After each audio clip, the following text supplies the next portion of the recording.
মাকামে মাহমুদে নিয়ে যাওয়া হবে।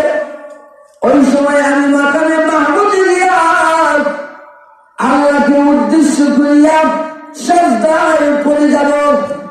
সিজদায় পড়ে গিয়া আল্লাহর প্রশংসা গাইতে থাকব।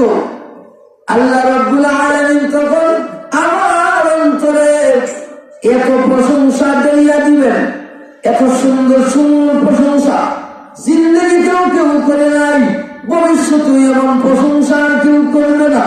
আল্লাহর এত প্রশংসা আমার অন্তরে দাঁড়িয়ে দেওয়া হবে, আমি আল্লাহর প্রশংসা গাইতে থাকব।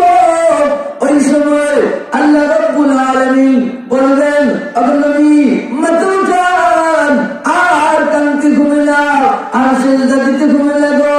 আপনি এখন সুপারিশ করেন, আপনি আমার কাছে চান, যা চাইবেন, যা সুপারিশ করবেন, সুপারিশ করতে দেরি হবে, আমি মঞ্জুর করতে একটা সেকেন্ড দেরি করব না। আল্লাহ নবী তখন আল্লাহর কাছে সুপারিশ করবেন, প্রভুকে এখন আপনি কিয়ামতের মাঠে বিচারটা শুরু করে দেন। আল্লাহ তখন বলবেন, নবী গো কিয়ামতের মাঠের বিচার এক্ষুনি শুরু করে দিব, আপনি একজনকে পাঠিয়ে দেন, আমার কাছে পাঠান।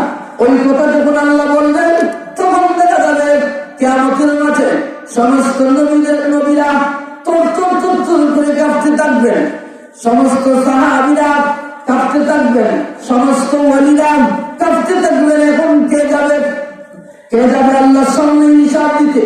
কে গিয়া তার হিসাব আল্লাহর সামনে পেশ করবে? ধাক্কাধাক্কি শুরু হয়ে যাবে। সাহাবায়ে কেরামরা এমনি ধাক্কাধাক্কি শুরু করবেন। এখন কে যাবে? কার এত সাহস আল্লাহর সামনে যাবেন? এখন তো আর কেউ সাহস করতে পারে না। সমস্ত নবীরা পর্যন্ত কাঁপতে শুরু করবে।